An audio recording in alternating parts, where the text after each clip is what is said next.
And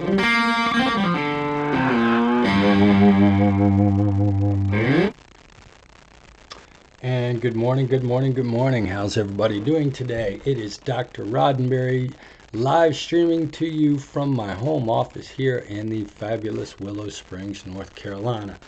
Got my Rockies baseball t-shirt on today. It's purple, feeling great, sitting in front of my favorite backdrop, Jekyll Island, Georgia. I don't know if you've ever been, but I highly suggest you go.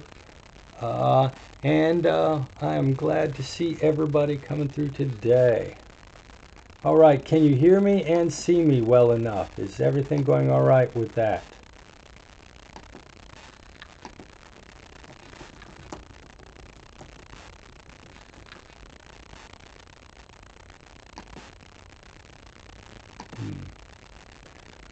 Okay, let's see. Fantastic, you can hear and see me. Okay, my live broadcast looked like it was jamming up there for a minute, so I wanted to make sure everybody could see me. Fantastic, thanks for coming today, Caleb. Thanks for coming here, Dimitro. Good to see everybody. Thanks. So today we're going to be talking about health psychology, which is the branch of psychology that is interested in helping you live not only longer lives, but lives that are full of well-being, that are healthy and happy and make you feel good. So let's go ahead and get to talking about that. So today we're going to talk about what health psychology is, and we're going to talk about its goals and value to human well-being. Then we're going to talk about probably one of the things that's closest to my heart, which is doctor-patient communication. Boy, do I have a story about that and how to improvement. And then we're going to talk a little bit about some of the factors associated with heart disease, other illnesses, and we're going to talk about the risk factors. I'm not going to try to preach to you too much, but we are going to talk about the effects and risk factors for tobacco, alcohol, and recreational drugs.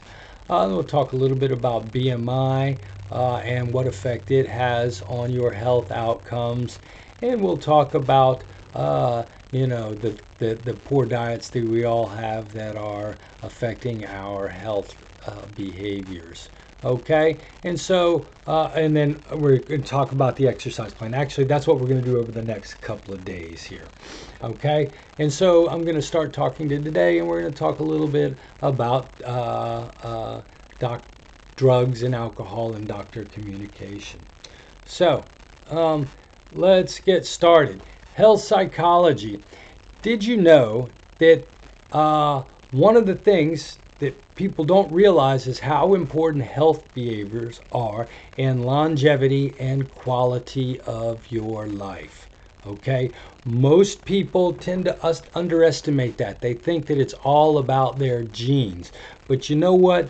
The behaviors that you choose to engage in, especially as you get towards my age, as you begin to get older, the behavioral choices that you make have a huge impact on how long you live, and more importantly, what your quality of life is. And I'm telling you that today, 70 can be the new 50 if you are willing to work at it and do the right things. I know lots of people who are in their 70s who are still so incredibly vibrant that they look like 50-year-old people. I promise. Now, what branch of psychology is interested in understanding these factors and promoting them? It's the applied branch of psychology we'll call health psychology. Now, I am actually not a health psychologist. I am a social psychologist. Then there are clinical psychologists. Then there are developmental psychologists. Well, health psychologists are those people who are interested in understanding how psychosocial factors, how habits, how mental processes, how personality, how culture affect people's healthy and non-healthy behavior. And then they're interested in coming up with plans to help people who have these different psychosocial challenges meet their health goals and live healthier, happier lives while preventing and treating illnesses. Now, you may or may not know this, but the leading behavioral causes of death in the United States involve alcohol consumption, driving unsafely, risky sexual behavior, and illicit drug use. And so one of the things that we're going to be interested in is understanding these effects. Now, again, I'm not going to preach to you, but I'm just going to tell you about the risk factors associated with them. And I'm going to tell you exactly what I told my sons when they became high school students and teenagers. I say, I know you're going to do what you're going to do, but we need to manage our risk. I know you're probably going to take a drink of alcohol at some point, but don't get behind the wheel of a car. I know you're going to maybe be offered a cigarette at a party, and just know what it means not to do that. What's a way you can manage that risk? And so what I'm going to do to you today maybe is talk a little bit about how we might manage these risks, what they are and how we might manage them. Now, health psychologists use the biopsychosocial model. And this model suggests that our physical illness, our well-being, is affected by a complex interaction of three basic forces. Yes, genes are important. If you have family members that regularly live into their 90s, good for you. That really bodes well for you and your likelihood of living into your 90s. So biological factors really do matter. Not being affected by illness, not catching COVID, not having these things, these biological, maybe a psychological illness or having cancer. These things are your biological factors, but they are not the only thing that affect your health and well-being. We also have psychological factors. We're going to talk about personality styles, ways of coping, as we've been talking about for the last couple of days, ways of managing your emotions that are going to affect your health and well-being. And we're going to talk about those kinds of personality or psychological factors that are not healthy for our well-being and longevity. All right, and then we're going to talk a little bit about the social factors.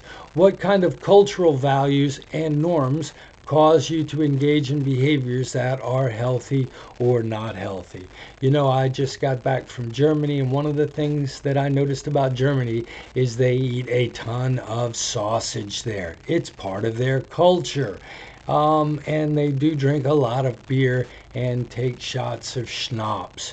Now, we might ask ourselves, are those cultural values, all those cultural norms healthy for us or not healthy for us? So really, when we're talking about health psychology, when a health psychologist is trying to affect change in a population of people, they understand that there are a myriad of factors which determine why you eat the things you do, why you feel the way you do, and why your body responds the way it does.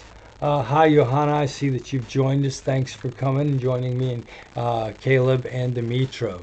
So, really one of the things that I want you to be aware of is that there are risks to your health out there and how important it is for you to engage in good decision making and risk management.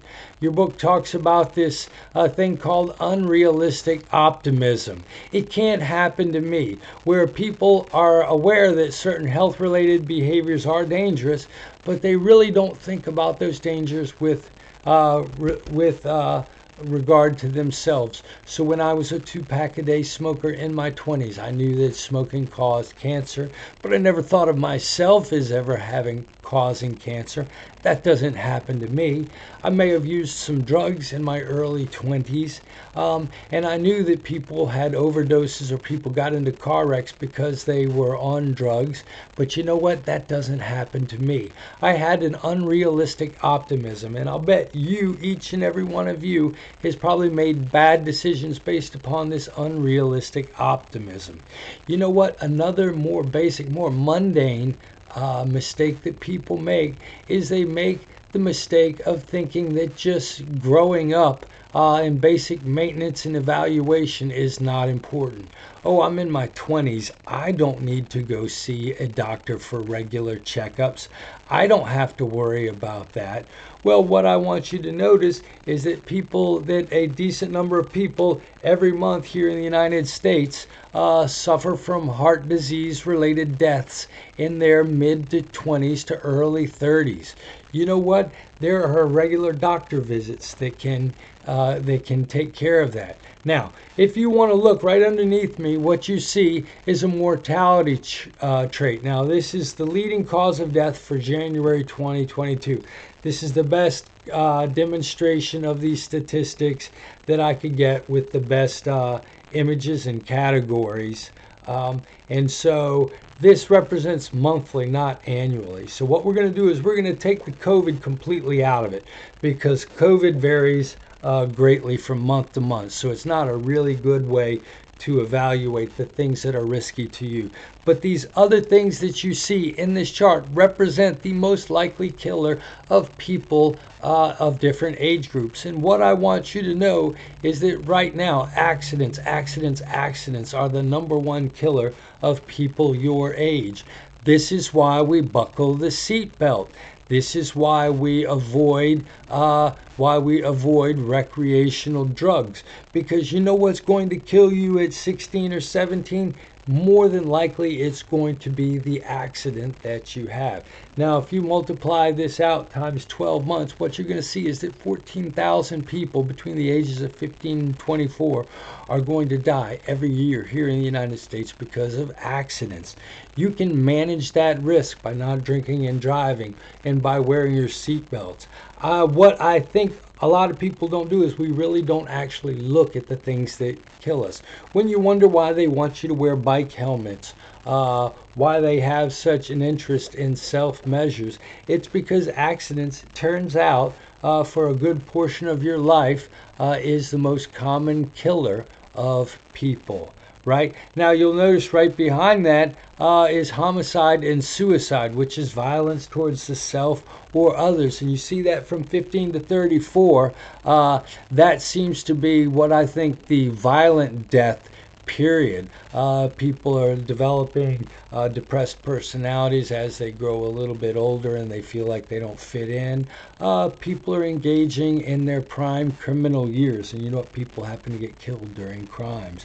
So you're going to see that during this age of life, really, things related to drugs and alcohol and driving recklessly are going to be the biggest danger to people like yourself. So we want to be aware of these risks and cause them to activate the safety behaviors that are going to protect us. But you know what? Here's the deal. Have you thought about cancer, heart disease, and liver disease? Look at this. From 25 to 34, heart disease is the number 4 killer. From 35 to 44, heart disease and cancer are the number 1 killer. When you get into the 45, which is still pretty young, cancer, heart disease, and liver disease. You don't think about these things killing you so young. But now that I'm 51, I've had friends die from atrial defibrillation in their late 20s or early 30s. I've had friends die from breast cancer. Actually, I had a sister die at 43 from breast cancer, so I know all about that. I've known people who have dropped dead with heart attacks, classmates from high school that have dropped dead in their 40s. These are actually risks too. And one of the things that you can do in order to mitigate these risks that we don't really think about is you can develop a good relationship with your medical professional. And I'm talking about getting yourself a primary care physician. How many of you have a doctor right now that you see annually? Be truthful. I didn't go see my doctor regularly until I developed cancer.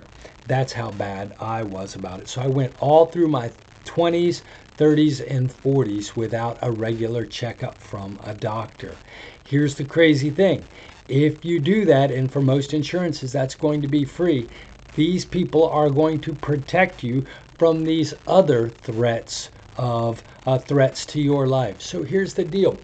What we're doing every day is we're trying to mitigate our risks. We're going to drink beer and wine instead of liquor. We're not going to drive anytime we've had alcohol. We're going to buckle our seatbelts. We're going to mitigate risk in all of these different areas. And then you know what? We're going to go to the doctor as well. And this doctor is going to look for these more mundane and more surprising causes of death that happen during our life. So really, health psychologists are really interested in getting people out of their non-healthy mindset and into a more healthy mindset. I'll bet you folks didn't know this about the causes of death. I'm just going to guarantee that at least one or two of you didn't know that accidents were such a big problem early in life. I'll bet you folks didn't even realize that heart disease was so far up the causes of death in the 25 to 34-year-old range. I'll bet you were a little bit surprised by those statistics. And part of health psychology is making you aware of these numbers. Thank goodness that Johanna has a primary health care physician. Good for you, Johanna. And I can't believe that I was stupid enough to have to get sick to do that, but I have one too, and I feel like such a good boy. Why some people won't go to the doctor. Let me tell you a story, and I'm not, please don't go, oh, that's so terrible, that's sorry for you. I don't want to hear that. It was just a little baby cancer, and it didn't kill me. It took 6 weeks of chemo and 7 weeks of radiation, which I have to admit were pretty torturous, but I got rid of it. But you know what? I had a sore throat for 6 months. Now, I tend to smoke a little bit, and so I just sort of brushed this off and said, you know what, it's probably smoking related.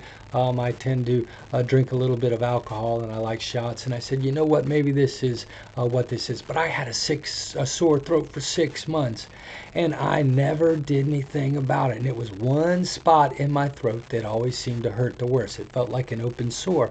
I just let it go for 6 months. I mean, it's a sore throat, right? Is this really a sickness? It was just a freaking sore throat. And then my wife said, well, you know, do you want to go to the doctor? And I'm like, dude, sore throats aren't bad. There's no reason to go to a doctor. So this is just maybe a symptom of my casual smoking. Maybe this is, you know, even if it is something sickness related, it has nothing to do. It's not serious enough for a doctor. How often does a sore throat kill you? So, and then I didn't want to take the time to make an appointment with an ENT doctor and then go to downtown Raleigh, find parking. I just didn't want to deal with the hassle. So I let this niggling sore throat go on from about, I don't know, it must have been April to, God, it was longer than that because it started bothering me in March or April, and I let it go on till December. And finally, in December, I just got a little bit weirded out about it. I don't know why. Maybe I saw something in the newspaper, and I went to an ENT doc. He stuck this scope right down my nose, took a look about 2 seconds, didn't take long at all, pulled the scope back and said, oh my God, I hate to tell you this, but you've got cancer. I was like, wow, is it that obvious? He's like, oh yes, it's clearly cancer. And I didn't realize that. Right? And so what I want you to do is just like you pay attention to the weird sounds in your car and know when your car needs to go to the repair center, we need to be able to understand when we need to see a doctor. It's really hard to do it because people don't want to be accused of overreacting about something that isn't an illness or doesn't require medical care. People don't want to be bothered by the hassle of going to the doctor. However, if you let these things go, you can have diseases that will sneak up on you and get to very tragic and dire situations before you're aware of them. Now, it turns out that this variation of throat cancer that I had was very, very slow growing and did not like to metastasize. It was just the type of cancer that I had. And when the biopsy came back and the doctor saw what the results were, he was very, very happy. And he said, if I had to have throat cancer, I'd have this kind. But I let it go for an awfully long time. if you let feelings go, pain, bleeding, weird situations go because you're not sure if they're an illness and you don't want to hassle with the doctor, you are taking your life into your own hands, right? Now, here's the deal. Most of the time, what's going to catch your attention is if something's unfamiliar to you, right? So like I said, it was just a sore throat for me. But learn how to interpret these familiar symptoms. If they don't go away or they stay there for an abnormally long time, you need to get them checked out. In fact, when I talked to the ENT doctor, he told me if you have a sore throat for longer than 2 weeks, you should probably go to the doctor. And you know what? When I got this throat cancer and mentioned it on social media, I found out that a bunch of friends of mine had suffered from this same throat cancer. So like I said, sore throats, very common, but if you have one longer than 2 weeks, think about going to the doctor. And you know, the symptoms appear to be serious and last longer than expected or disrupt work. You know, that's the problem. My sore throat didn't slow me down a bit. So you should think about that. Even though we're more likely to go to the doctor when our symptoms make it hard for us to work, keep in mind, sometimes the symptom doesn't have to be bad enough, right? And you know what? It turns out that people that have more money or more education are more likely to go to the doctor. Boy, throw that one out the window with me, because I have enough money and too much education, and yet I still didn't go to the doctor. What a fool am I? And you know what? The couple times that I mentioned it to my wife, she did hassle me about it. But I think she thought of it as a sore throat too, so she didn't think of it as being serious. And in fact, I didn't mention it a lot of times. So here's the deal.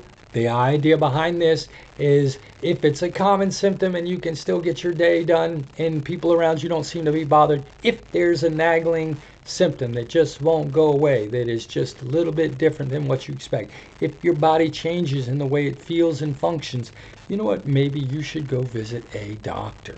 Now, some people don't like to go to doctors. They just want to be sick because they love the intention, you know, and there are some benefits of having the sick role. You know, I know a couple and I believe one of the partners spends a lot of time pretending to be sick in order to avoid work. Whenever that partner is required to get a job, they always seem to develop a sickness which requires them to quit that job. I don't know. I'm not the doctor. I don't see on the inside, but I've noticed over decades this appears to be the pattern. Sometimes people like to be sick because it keeps them from responsibility, and there's fewer demands placed on them because they have this illness. And you know, sometimes people maybe just don't want to don't want to engage in life, don't want to take a chance, don't want to go and try to get that job. And you know what? Being sick is a way to not engage with life. And you know, people who are sick do tend to get more attention. Now, I'm not saying that any of you like playing that sick role. I'm not judging these people. I'm just saying that there are some people who seem that maybe there are some positive values of remaining sick and of feeling this way that allows them to function better in their day-to-day existence. But that's not a great thing to do. But here's the deal. What I want you to withdraw from this whole chart here is be careful when you think when your body starts to tell you something, listen to it. You know it better than you know your car, and you can tell when your car is making a funny sound. Listen to the funny sounds in your body and be sure that you're taking your body in for maintenance just as regularly as you do your car.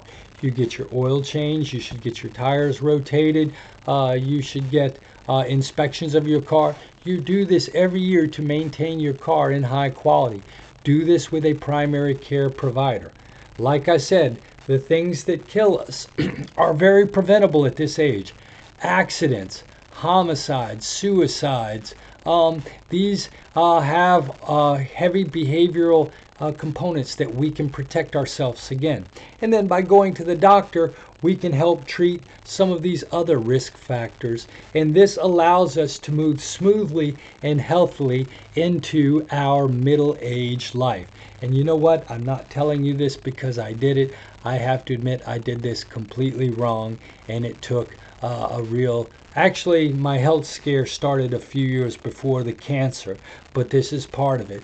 I treated myself poorly, and things started to go downhill for me in my 40s and 50s. And I'll talk about my 40s. This is my 50s. I'll talk about the problem I had in my 40s tomorrow. Okay? So, when we go to our doctor, it's important that you be able to communicate honestly and openly with your doctor, especially your primary care giver. You need to be able to tell them exactly what you're feeling. God bless my dad. He likes to lie to the doctor and tell them things don't bother him. He's 83 now, and that things aren't a problem when they really are a problem and when there really is pain. And I'm not sure why my dad chooses not to communicate honestly and openly with his doctor. We have now taken to where we go with my dad and sort of force him to tell the truth.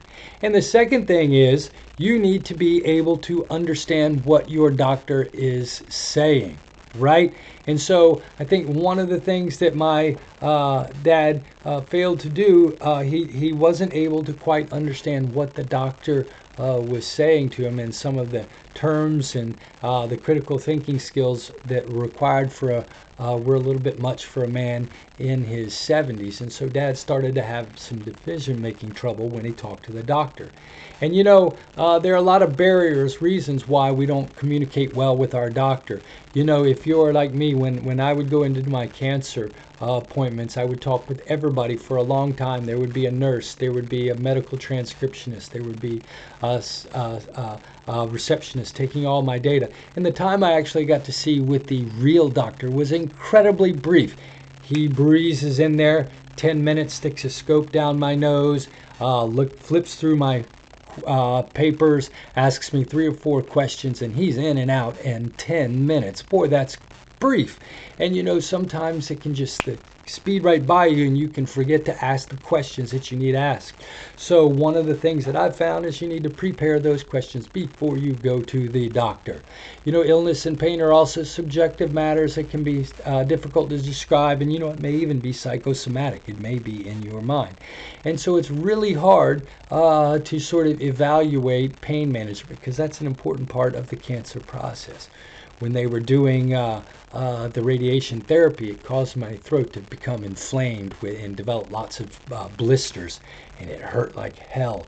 And so they gave me a bottle of morphine, and what I had to do was to take that morphine every 4 to 6 hours, and they carefully managed my pain, trying to up the morphine level high enough to give me pain relief while not causing problems associated with this narcotic use. And so it was really difficult trying to figure out how much pain I was experiencing. And you know what? The thing that I really threw my dad off was the doctor didn't use medical jargon, but you know what? Not everybody is a college-educated person. And a lot of words that you think that everybody knows are really words that maybe only educated people know. And doctors are human too, and so they start talking about things in terms of technical terms, and it may overwhelm a patient that makes it hard for the patient just not to hear or understand what the doctor's saying. And my dad was so overwhelmed by the fact that he was at Duke University being treated that he just kept mentioning that over and over again. And I'm like, Dad, listen to your options. But he was just convinced that this doctor was the best. And I'm like, Dad, he's trying to offer you option A or option B. And my dad couldn't get past the fact that he was at such a good hospital. So he just didn't listen. Now, you know what? A lot of us don't adhere to their physician's advice. They say 30 to 50% of the time. Actually, I'm supposed to be doing 3-month follow-ups with my oncologist. And I have 2 different oncologists. I go to each one every 3 months, or I switch. I go to one this 3 months, one the next 3 months. And what they've told me is that I have to do this for 5 years. And so one of the big things that happens is people start to feel better after the 1st or 2nd year and quit going back to their oncologist. They say you'd be surprised how many people don't follow with the 5-year evaluation process. And so, in a sense, your doctor is going to my doctor told me that I need to be coming back and under his care for the next 5 years. Half of the time, people like me are not going to pay attention to that. Wow, Why do we not do that? You know, some patients never even take the the drugs that their doctors gave them. You know, I have to admit I've done that. The doctor gave me something for my dry mouth that's supposed to help me salivate and help the dry mouth problem associated with radiation therapy. I just don't want to take that. Sorry. Just not going to do it. I'm not going to begin that. You know, the problem with the cancer evaluations, a lot of people stop early. They don't finish the 5 years of evaluations. I promised to myself that I'm going to follow through with this 5-year process, right? And sometimes, you know, we'll do too much. The doctor may give you a drug, a painkiller you may take too much, or we may not do the rehab as much as the doctor tells us to do. I'm supposed to be massaging my throat every day to reduce this swelling associated with the radiation therapy. You know what? The swelling's not that bad, so I don't do this 15 minutes every day. I might rub my throat a couple of times a week when I'm bored, but I don't do it like I'm supposed to do it. And I'm very inconsistent following the treatment procedure. You know, and so part of good health is being able to communicate with your doctor, tell them what's wrong, receive input, and make decisions when they give you options. And then when they give you options, you've got to follow through with those behaviors. Now, I know this all sounds silly and nonsensical and easy, but how many of you fall into the same traps as I do? How many of you have not taken a medication given to you by your doctor? How many of you have not gone to the doctor even though you should have and found out that you had a problem you needed to treat? How many of you have not really communicated with your doctor well and don't know what's going on with an illness that you have? You know, these are all things that affect the quality of care that we receive from our doctors. And I promise you, I've learned over the past 7 years that's a very important thing to do, right? And you know what? Sometimes your doctor is going to tell you to do something that is obnoxious or aversive. You know what? I did not like going to rehab when I had shoulder surgery about 15 years ago. But the doctor told me that it was going to be helpful for me getting back on the baseball field. I hated driving to rehab. I hated doing rehab. I hated paying for rehab. It was very aversive. But you know what? I did it because I wanted to play baseball. You know what? Sometimes my wife, we travel a lot and walk a lot, and she's having a little knee trouble. And she went to an ortho, and the doctor did not give her a very respectful time and was kind of condescending, and she didn't really have a good feeling about the doctor, and so she didn't take the doctor's advice. And a year later she's decided to go back, but to a different doctor whom she feels a lot better about. And now we're moving on to step 2, which is the MRI that she was unwilling to do because she disliked the other doctor so much. And so these things are really going to affect our health outcomes. You need to go to the doctor when you think you have a problem. Like I said, treat your body like in a car and tell when it's making a funny sound for too long. Make sure you have a primary care physician, and then you have to be willing to be able to communicate thoroughly with them, and you have to be willing to do what they say to do, even though it's a little bit annoying. I know this all sounds ridiculous and simple, and you know what? It really is, but most of us don't do that. If you will, I'd like to again take you back to this right here. This is why we don't drink and drive. This is why we wear our seatbelt. This is why we look in on our friends and make sure our friends are not having problems with drugs or lonely. You know what? This is why we do these behavioral things, to protect us from accidents and suicide and homicide. But at the same time, you want to keep in mind that the things that you do during your 20s, 30s, and 40s do affect your likelihood of getting cancer, of getting of having heart disease, of having these things. You want to prevent them, and B, you want to catch them in their early stages. Okay? Now, recreational drugs usually fall into one of 5 common categories. There are opiates, there are sedatives, there are stimulants, there are hallucinogens, and then there's cannabis. And you'll see these 5 different categories, and over to the left, and you'll see the names of the drugs underneath them. Now, in your book, they're going to go through and give you all of the specific effects and all of the details about each and every one of these drugs. I'm not going to give you the health lecture over again. You can read those if you're interested. But recreational drugs usually fall into one of these 5 common categories. Most drugs produce tolerance effects, which is where the effect of the drug begins to wear off with repeat habitual use, and you begin needing more and more of the drug to achieve the desired or therapeutic feeling. So you may develop a physical or a psychological dependence depending upon the drug.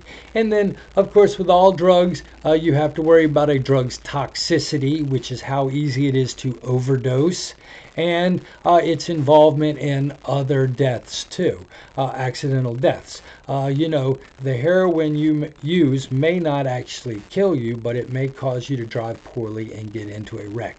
It may cause you to pull out a gun and hurt somebody or hurt yourself.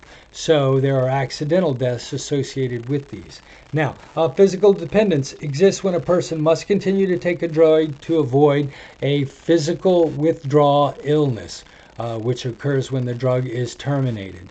Your drugs that are going to lead to your most severe physical dependence are your heroin and your barbiturates. However, I can tell you, as a former cigarette smoker and former user of cannabis, there is also what we call a psychological dependence.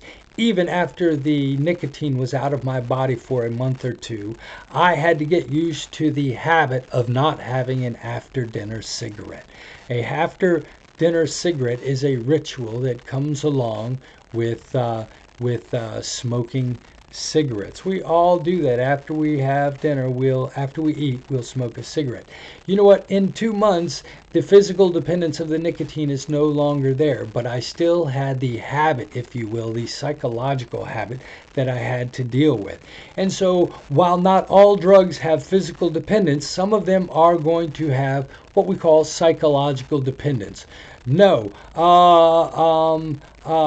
cannabis is not going to cause a physical dependence. You are not going to have physical withdrawal effects that are aversive with cannabis use. However, you may develop a cannabis habit where it's just a part of your daily routine. You know what, though? I guarantee you, as addicted as you think you are to cannabis, it's easier to quit than you think. Just quit doing it, and you'll find that the habit that you thought you had is not quite as strong as you originally thought it was. But you know what? Some of these drugs are going to have a high risk of physical dependence, and you're going to want to stay away from those at all costs. You know, your narcotics, your sedatives, and your stimulants. Man, these all have a high to moderate form of physical dependence. People who have physical dependence experience physical withdrawal symptoms, and in the case of people with dependence to opiates, they may actually have to use step-down programs to safely wean themselves off of the physical dependence created by opiates and sedatives, right? Now, all of these, you'll notice that aside from your hallucinogens and your cannabis, all of these also have a high degree of psychological dependence. So your narcotics, sedatives, stimulants, very, very dangerous in terms of compulsive use. Now, I do not want you to take this as an endorsement of hallucinogens and cannabis. I am not talking about those either, but I do want to point out that their risk of physical dependence is next to none, and their risk of psychological dependence is lower than the other drugs. Again, this is not an endorsement of using those drugs. I'm just comparing the relative danger of these drugs. Now, a fatal overdose potential, another way of that is using the term toxicity. And toxicity is how close the therapeutic dose comes to the toxic dose. Therapeutic dose is the amount of the drug you would need to take in order to get the desired effect. So how many beers do you need to drink before you feel happily drunk? How many joints do you need to smoke before, how much marijuana do you need to smoke before you feel high?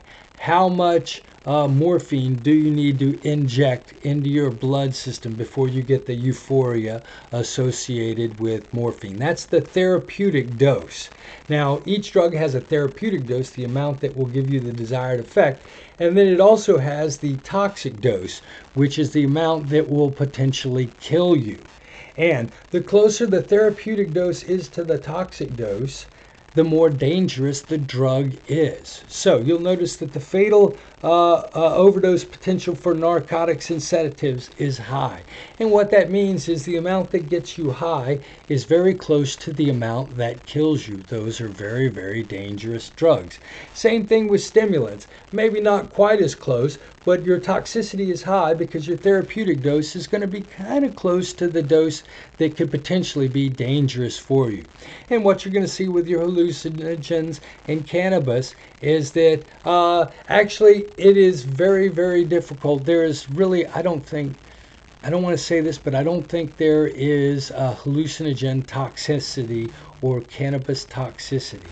I think it's actually difficult to overdose on these drugs, to have a toxic amount of these drugs in your system.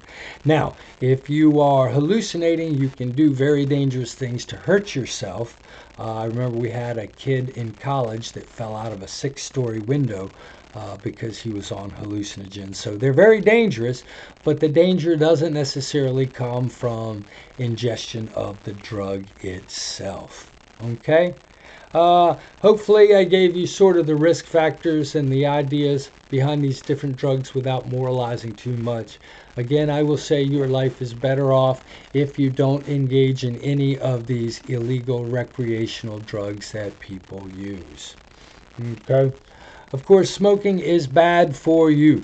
You know, here's the crazy thing. I smoked from probably 15 to about 33, about 18, maybe even 34, 19 years, and I was a 2-pack a day smoker, very, very heavy smoker.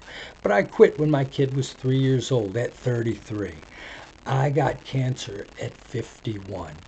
18 years later, the only thing my oncologist wanted to talk about was the fact that I had smoked in my 20s. Did not matter that I had drank alcohol to my doctor. It did not matter that I had been a recent marijuana smoker. I told my doctor those things, and the doctor did not even care about them.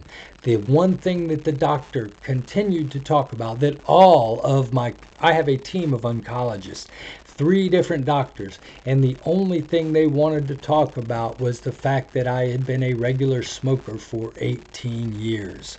I don't know. I pushed it off. I didn't pay attention to it. I didn't think about how smoking would affect me. But smoking apparently was the most dangerous thing I did to my body during my 20s. It wasn't the psychedelics, it wasn't the cannabis, it wasn't the alcohol, it was the cigarette smoking that upset my doctor the most 50 years later. So smoking, of course you're going to live, you're not going to live as long if you smoke, especially if you smoke as heavily as I did. Your lung cancer rates are going to skyrocket if you're a regular smoker. As well as all kinds of other cancer rates. That's why they were so concerned. They told me that my cancer was caused by a virus. If it had been caused by smoking, the outcomes for my type of cancer would have dropped dramatically. I have a 90% chance of recovering from this virus-based throat cancer. If it turns out it was smoking-related cancer, my survival rate goes down to less than 50%. The smoking and cancer go together like peas and carrots, like peanut butter and jelly. Please, please, please quit smoking. Hypertension, stroke, and other heart-related diseases are, of course, related to increases in smoking rates. If you can give up smoking, studies show that your health risks decline reasonably quickly, reaching normal levels after about 15 years. Most of my risk levels are now back to normal because I've been quit for 20 years. However, I will tell you, my doctors are still concerned about my smoking behavior. And you know what? I quit 3 different times. couple of times in my 20s and once in my 30s. And I even quit for a year and a half once. I quit for 9 months once. But one of the things that I thought was that I had beat the addiction and I could go back and start smoking. I now know as a 3-time quitter that I can never ever in my life smoke even one cigarette. If you do, you will fall back off of the wagon. Quitting smoking is difficult, absolutely. But don't think about it as quitting forever. What I did was I wanted to quit for today. And every day when I woke up, I said, you know what? I'm going to quit for today. And when I had done it for 7 days, those were the toughest, I then said to myself, I've done it for 7 days. Let's see if I can do it for another 7 days. And you know what? I quit cold turkey when I was 33. Hardest thing I've ever done, but once I truly decided and made myself a plan, I was able to quit smoking. And I don't know if any of you do that. You should. I'm sorry, Matt, I wasn't even paying attention. What did you respond to? I have. You have quit smoking? Did you just, is that? Or you have smoked marijuana and done psychedelics? I'm not sure. I'm sorry, I wasn't paying attention to the chat bar. I was too busy moralizing, right? Now, you know, if you're like me, you have the occasional beer. You know, I love drinking a beer as a college student because I wanted to meet girls more than anything in the world. But I was a young kid with no confidence. So drinking beer and alcohol, other forms of alcohol, gave me that liquid courage, as we like to call it. You know, drinking also allowed me to fit in at fraternity parties and parties with other people, because at UNC Chapel Hill, at least when I was there was a ton of drinking going on. I'm sure there's a ton of drinking going on at every college, but there's a ton of drinking going on. And you know what? It made me feel less anxious in group settings and more relaxed. You know what? There's a lot of positive that I got from drinking alcohol in college, but you know what? Those were all false positives. Just feelings of confidence that I should have been trying to develop other ways. Instead, what I was doing was creating a problematic behavior for myself. I will not say that I am an alcoholic, but I used alcohol very irresponsibly from the time I was 17 until my early 20s, 22, 23. I must admit I was very irresponsible of it. I had lots of hangovers. I never really overdosed, but I drank enough where maybe it was quite unhealthy for me. You know what? I made a lot of bad decisions when I was under the influence of alcohol, and I know my grades were not nearly as good at Chapel Hill because of all the alcohol that I was drinking. And you know what? I just didn't feel like myself, and I didn't feel good physically because of all the alcohol I consumed in my late teens and early 20s. Now, you know, I did not get caught up in this, but I do have friends that started drinking heavily in high school and college who I now believe to have alcohol dependencies. I think these people need alcohol every day, and I see them use alcohol in ways that scare me, like drinking liquor first thing in the morning, like drinking beer all day, every day, and by consuming alcohol all day, every day. And I think these people have alcohol dependence, and I can point to when these people started drinking, and I can pinpoint high school and early college as periods when we used alcohol to deal with our anxiety and emotions. Oh, you've gone to the doctors. Oh my God, I am so sorry, Matt. Boy, that's a late comment, right? And so, again, without moralizing, I'm going to ask you to take a real honest evaluation of yourself and find out why you drink, and objectively evaluate yourself to see if you drink too much or in unhealthy ways. You can go online and find lots of questionnaires. Do you tend to drink alone? Do you drink every day? Do you drink 5 to 6 drinks at a time? These are all behaviors that can be problematic, all behaviors that I did in my late teens and early 20s.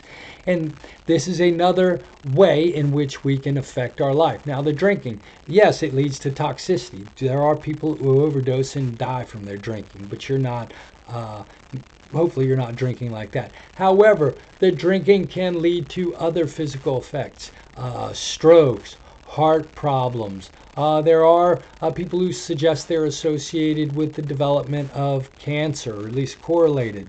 There are all of these negatives. You know what? People who drink tend to drink and drive, and you can have accidental deaths, right? People who drink may get emotionally out of control and may get into fights that lead to them killing or being killed by other people. So we're all just talking about managing risk. I'm talking about managing risk by going to your doctor and being proactive with the feelings in your bodies. I'm talking about being proactive by being careful with the recreational drugs and managing and minimizing their use if possible, and staying away from the ones that are definitely more dangerous. I'm going to tell you how dangerous smoking is and how important your health outcomes are related to smoking. And same thing with alcohol. And then you know what? Let's talk a little bit about heart disease. Heart disease results in a reduction of blood flow through the coronary arteries, which supply the heart with blood. Atherosclerosis is a gradual narrowing of the coronary arteries, usually caused by the buildup of fatty deposits and other debris in the inner walls. Inflammation of the arteries may contribute to arteriosclerosis and elevated coronary risk. Now, here's the deal. Being stressed puts extra fats in other debris in your heart, in your blood system, which can clog up your arteries. Being stressed out causes your arteries to constrict, which combines with the buildup of fat tissues can lead to even more blockage in your heart arteries, which can lead to coronary heart disease. So, aside from eating healthy, which we're going to talk about on Thursday, what I want to do is talk a little bit about personality. You know what? Being calm, that's why we talked about stress for a whole week and a half. Stress and stress reduction and managing your emotions is a good way to help your heart out in the long term. And we talk about this thing called the type A personality. People who are type A personalities are very competitive, very impatient, and have very short tempers. And research from the late 1960s shows that people with type A personalities are more likely to have coronary problems and heart disease, coronary heart disease. That's, you know what, that's I'm being redundant there. Heart disease, coronary disease, are more likely to have coronary disease. So one of the things that I want to point you out in this last 2 minutes is this idea of personality. It turns out that people who have type A's tend to be competitive, tend to be impatient, and tend to be hostile. I don't know if you're like me. I am definitely a type A, but there are a lot of people who are competitive in the world, and there are a lot of people who feel a sense of urgency and are always rushing around. And you know what? Those are okay, but the really bad type A people, the people like me, are the people who add that third personality trait, which we'll call hostility. Those people who lose their temper. So I'm sure some of you are very competitive and very impatient, but as long as you don't have that bad temper, it seems like the anger and the hostility is the most important part of the type A personality in predicting coronary disease. And there are a number of reasons why it's this anger and hostility, and why that's the most important thing for affecting our heart functioning. When we experience stress a lot, we tend to get those dump of stress hormones, which are not good for our blood system. Our arteries narrow, which makes our heart work harder. We get the clogs, which makes our heart work harder. So we tax the heart.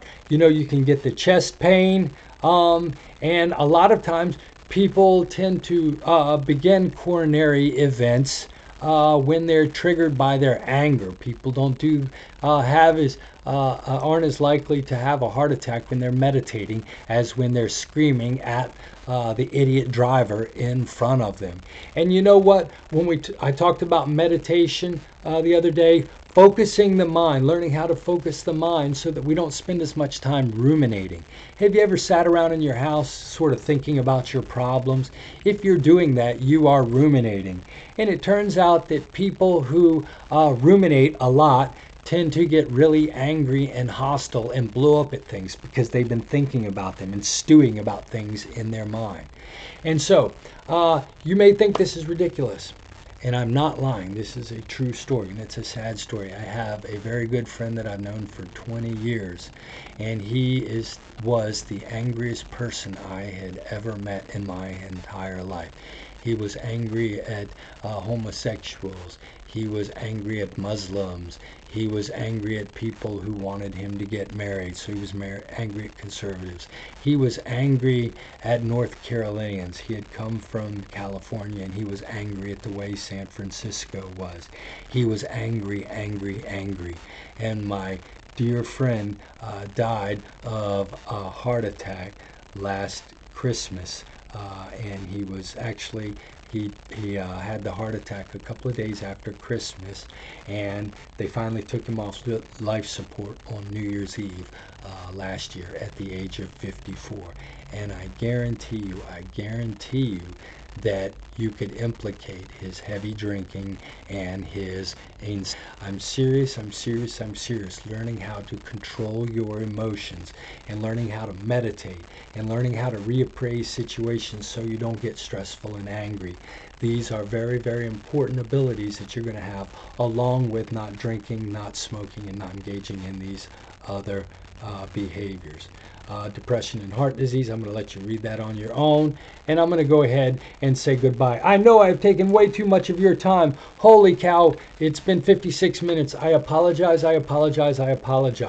If you come tomorrow, I'm going to explain to you the strategy that I used in concrete detail that you can use if you're wanting to lose 20 or more pounds. I promise you it's not fun, but it is very effective, and it will create a lifestyle change in you that I think will lead to a happier and healthier life.